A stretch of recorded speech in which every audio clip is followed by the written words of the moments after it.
Okay. Good morning, everybody. Thanks for being here. Just want to give everybody an update on Trey Potts. I know everybody's really concerned. First and foremost, I know him and his family appreciate all the prayers, thoughts from our community, our fans, and everybody all over the country who was very concerned about him. He's out of the hospital. He's back in Minnesota. He's back here, and you know it's unfortunate what happened and really scary what happened.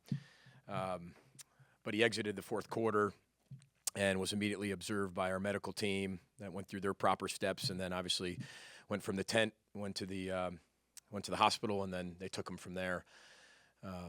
But he is doing very well. Again, back in Minnesota. But do I expect him to play the rest of the year? No. And I'm not going to get into the extent of his injury, just like our other players. I mean, that's up for him and his family to be able to talk about that if they want to do that. I keep that as a personal side for the players. But I do want to say that I'm really, really thankful that we have the medical people we have. And I know I've said that a lot during the COVID-19 last year, and we're very blessed to have the medical team we have. From Mike Sipniak, our trainer, to our doctors and our medical team, Dr. Jewison, Dr. Makalena, and all the people that were there to help treat him the way he needed to be treated. And it's unfortunate those things are part of our game, but it's I know everyone's really concerned about him, but he's doing really good, and he's going to be okay. So you win a football game like that, and there's this excitement of winning, but then there's real life that you're incredibly concerned about him and his safety and his health and his well-being. So, so I just want to make sure everybody got an update on that, and then everybody can ask me questions as we keep going forward. Again, I'm not going to talk the extent of the injury or what the injury is. That's for him to be able to talk about. Again, for the players, respecting the players' privacy and things like that, which I've done pretty much every injury. So I'll continue to do that. I'll be able to answer any questions that you have. But like I said, the people at Purdue and their medical team were unbelievable. And then, he was transferred to another hospital at IU Methodist, and they were unbelievable. Right after the game, I mean, we have an incredible administration. And we talk about this thing's all about people, right? Well, right after the game, I mean, Dr. Jewison stayed, with Trey Potts. Mark Coyle stayed back. Him and I had a conversation on who should go back with the team, who should stay with Trey. Mark Coyle, our athletic director, stayed with Trey Potts. We got his family out there immediately. And I think that just shows the people of the organization. Not only that, Mike Sipniak, our trainer, was back. Like I said, Dr. Jewison. And you talk about these players as football players is one thing, but when you're talking about them as people, right, that's what ultimately matters. So I appreciate everybody's concern. I know him and his family do as well. But unfortunately, we're not going to have him the rest of the year. But more importantly, he's doing way better and is going to be okay. So with that, I'll open it for questions. PG, not to be insensitive about it, but obviously you guys have to move on. You talked about having a pair and a spare and some air, obviously without Mo and now Trey. Bucko probably steps up. What else do you need to see from that room? Yeah, well, it is what it is. Unfortunately, this year we've had some guys banged up, and they're really good players. When your best players are injured and get banged up, it provides opportunity for someone else. I think a lot of you've asked me how the emotional part of that, when you lose your best player, you lose an All-American.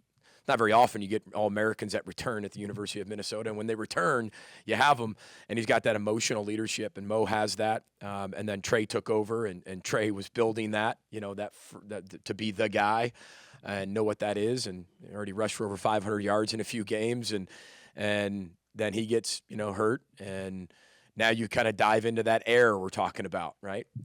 But again, it's not proven yet. So I think everybody's like, well, what are you going to do? Like Andy's question is like, well, what are you going to do now? Well, but that's why Bucko is here, and that's why Kai Thomas came here, right, to eventually be the guy. Cam Wiley, Bryce Williams. We have Cole Kramer with the Wildcat package. So you have ways to do it. I mean, is it your first option, right, going into the season? No. Is it your second option? No. But as you start to keep going through this thing, again, this is not all or nothing in a year. These guys are gaining valuable experience, not only for now, but their futures. That is incredibly critical for their development. whether they got it in different times throughout the year or whether they get it in a starting role, in my opinion, it can only help them. So, again, there's another game next week, and it just keeps moving. And, we're going to do everything we can to put our players in the best position to be successful, and no matter who's in the backfield. So we've got guys to be able to do it. They have an opportunity to step in and step up. Again, it's really – but I think that there's a cliche in football, like you're always saying, oh, next man up. That's not always just the case. I think there's some programs that can do that.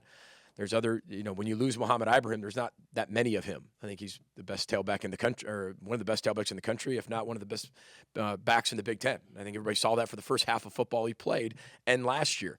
But then you start to see, okay, who's next? And then when he gets injured, it's an opportunity for the next player. And again, you're not just going to say, okay, well, that person is going to be just like Muhammad. They're going to have their own personality. They're going to have their own running style. They're going to learn at their own development and their own pace. And you've got to understand that as a coach too. Can you say, was there an incident that happened, a hit that caused something? And also, is it too early to say career-wise, is this something you can come back and play football again, or just? Yeah, I think it's too early to tell. I have just been told that don't expect him back for the rest of the year. And I think that's positive for him if football's something that he wants to do, right, with options that he has. But I think that if that was the only option, that would have been said by now. But it's the ability to know that he's not going to be here this year. We know that for a fact. And talking about the actual injury when it happened, I thought our medical team and Trey did an unbelievable job immediately observing him and then taking the proper steps of what they have to do and getting him the treatment as fast as they possibly could. But when you look at that, I would say no to what your question is. When you're looking at all of that, especially as the game's going on. Not only that, just as you look back on the film. But I thought our medical team did an unbelievable job and handled it perfectly. I mean, especially in a very, very stressful and chaotic situation. Towards the end of the game too, where a lot of things can get overlooked. That one thing our medical team never overlooks is our player safety ever. I mean, it's just it's incredible. And we have a and this isn't about comparing us to someone else at all. This is just knowing that our medical team is phenomenal, and this just proves it. PJ, how did Trey handle the news when he found out that he wasn't going to be able to play moving forward? Well, I didn't have to deliver that news, so I was thankful for that. I think that, Trey is a competitor. Trey loves football. But Trey understands, too, that, he's not a doctor. He's not part of the medical team. And he's going to be told what they suggest that he does, and he's going to listen to those things. Obviously, he's a competitor. I wouldn't sit there and say he's devastated, though, because the seriousness of his injury, I mean, we're just thankful he's okay. And I think he is too. And he's really intelligent, and he knows that. But again, I think it's too early to tell as you keep moving forward. But the only facts that we have right now is that he is done for the year. So we'll just we'll do that, and he'll do that, and he's handled it very well. But like I said, he's a competitor, but he's handled it very well, very maturely, I would say. Is he able to be at the facility and be around the team yet? Getting closer. Yep. I think he's going to come over tomorrow for practice and be around the guys, but he'll maybe even today. But he just got back in town, so. You rank in the top half of the nation in field position margin. How much of the special teams units helped every other phase of the team? I figured I'd get a football question at some point from you, right? But I'll say this. Field position is incredibly critical just in terms of what we always believe in. Time of possession, depending on how the game is, and then obviously the field position. I think our special teams have been really good. I think when you look at what Mark Crawford's been able to do to flip the field position, make people go the length of the field to score, our defense being able to keep things in front of them, beyond the first game, with the exception of the first game. But when you look at the special teams, just the smart decisions we're making, we've been able to respond from maybe a lack of making field goals here and there, which, you're measured by two things, how you respond to success and how you respond to adversity. And I think we've answered a lot of the tests of how those things have been presented and what kind of football team we have, especially on special teams. And Brady Weeks has been really consistent, and our coverage teams have been consistent, and we just have to continue to be better in that. We know that the bridge is special teams, and we always talk about field position with them. we have to win the field position battle. And we have to be able to have people go a long ways, and we have to create short fields for us, especially with a lot of guys down that they are. We know that. I mean, you have to find creative ways to go win football games. It might not be as popular as people want, but we won the football game 2 Saturdays ago. And that was the whole goal of that week, was to go win the football game. And we can talk about stats, and we can talk about a lot of things. A lot of things go into that, right? But when you're talking about how you go win football games, you better know as a head coach and better know as a staff and as a team how we're going to continue to go do that, even without your best players. We've missed Crab for half the year, more than half the year already, and Dalen's been out. And, Daniel's missed some time here and there, and then you have your 2 top backs out. There's a reason why you have a depth chart and reason why you have the number 1s and then the number 2s. But this allows those guys to be able to step in and create what they're going to become as well and bring that floor up with our young players too. So we have depth, which is good, but some of it's youthful depth as well, who's getting some opportunities, even on special teams. What's the status of Chris Ottenmill and Dalen Wright this week? Yeah, Dalen's back. I think it's been well documented why he was gone, and for good reason. He's doing okay, and I know he appreciates everybody's support, prayers and thoughts as well, as he deals with what he's going through. And you talk about Chris. Yeah, Chris is good. Yep, he's fine. Yeah, I guess you'll need a new punt returner too, since Trey's been handling some of that. Just generally speaking, how do you? What's your philosophy on whether or not to use a starter or like a really vital player in those returner roles? Well, if you kind of look at my past, I wasn't exactly the best punt returner in the world, right? But I do believe in field position, and I do believe in possessing the football. We have our own philosophies of what we believe in punt block and punt return. How many times we want to punt block something, and how many times we're going to be returned. We've been more punt return than we've really been punt block since I've been here, and since I've been a head coach, I'm all about get the ball back, get good field position. And, the last thing you want to do is run into a punter, drop a punt. And you don't want to play scared that way whatsoever. But you want to make sure that your beliefs are fitting in with the decisions you make. And, I think for right now, after Trey, I felt, Brock Annexted gives us the best ability to possess the ball, get us some hidden yardage. Might not be 55-yard returns, but he's going to be able to make really smart decisions. He made some really good decisions in the Purdue game that saved us, 10, 15 yards of field position here and there, and that adds up. That adds up to 50, 60 yards of field position at the end of the game that you could have had back. So he's making really solid quality decisions back there. As the year goes on, do I put people back there for special situations? Probably. And give some guys opportunities, but I think Brock's doing a really good job back there of making some really smart decisions that are helping our football team. PJ, do you see Bucky getting a similar number of carries going forward as Trey was getting? I think it's going to be at this point. That's a really good question. I think right now at this point it's going to be a little bit more by committee because I think when you look at Bucko as a true freshman, he's a very, very talented player. Hasn't really played a ton yet.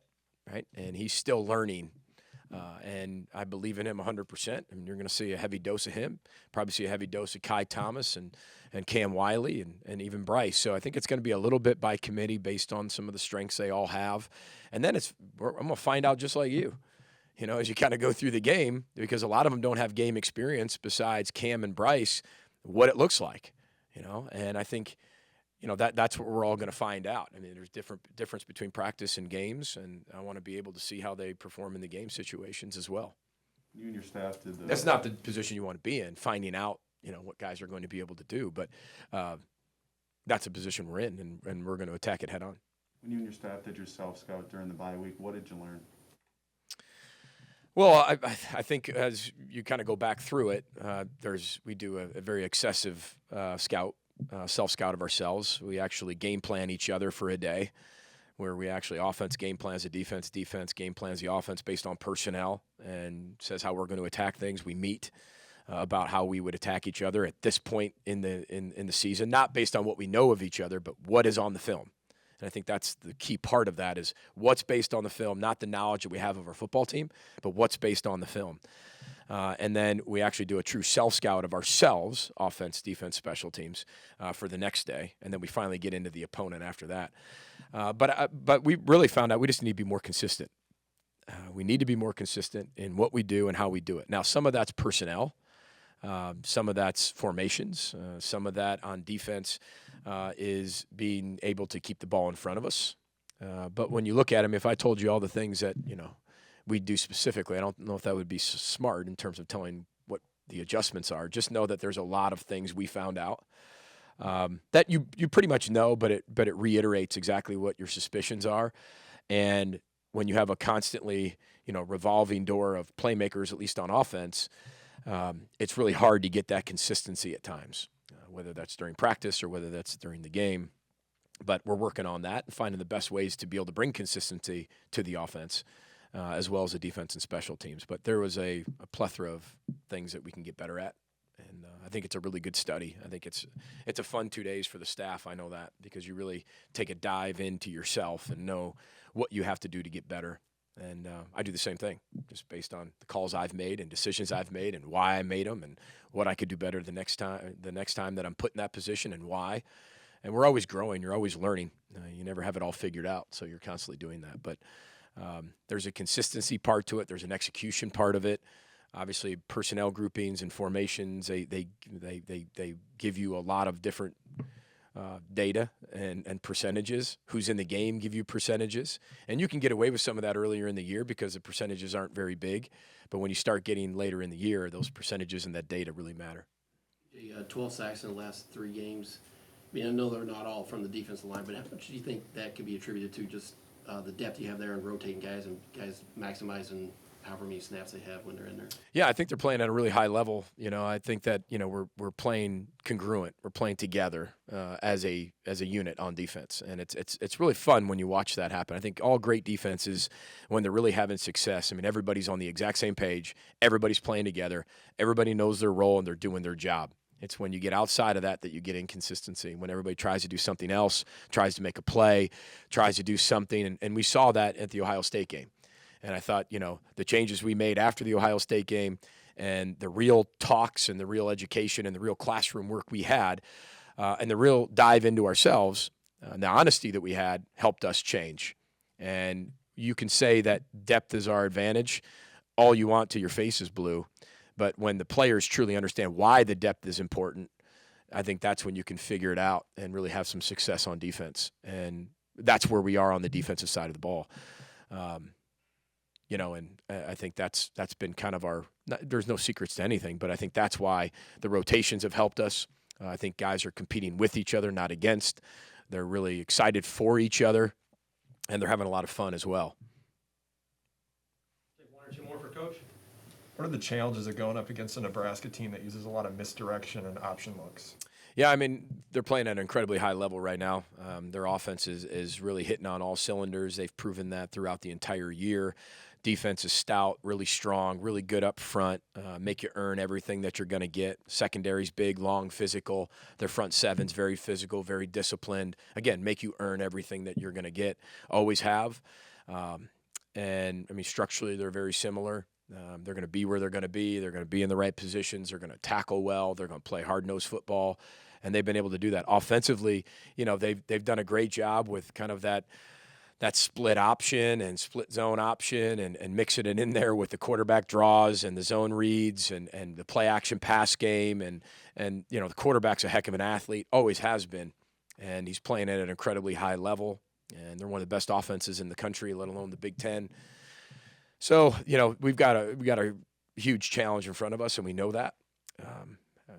Got a lot of respect for what they do and how they do it on the field. And, when you look at, even the special teams, I mean, they're playing at a high level. They got a lot of depth. They got a lot of players on their team. And, again, showing from that Michigan game, they showed that, they're a really good football team.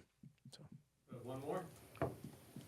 Does it help you, Coach, at all in recruiting when you look at the top 10 in the country and you got all those Big Ten teams and selling kids on coming here? Maybe they're not even in Big Ten country, kids that you're recruiting. Is it another tool in your toolbox?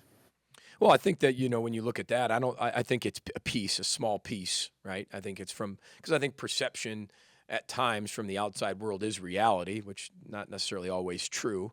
But I think anytime that you have the amount of Big Ten teams represented in the top 10, I think that only helps you. I don't think it hurts you. Now you have one team represented in the top 10 from the Big Ten. Does that hurt you more than it helps you? I don't know if that really is the number one recruiting sell and the recruiting piece, but it's a small part of it. You know, we're always looking for fit, period, right? To our program, our culture, what we do, to the University of Minnesota, to our systems, on and off the field, how we run our program.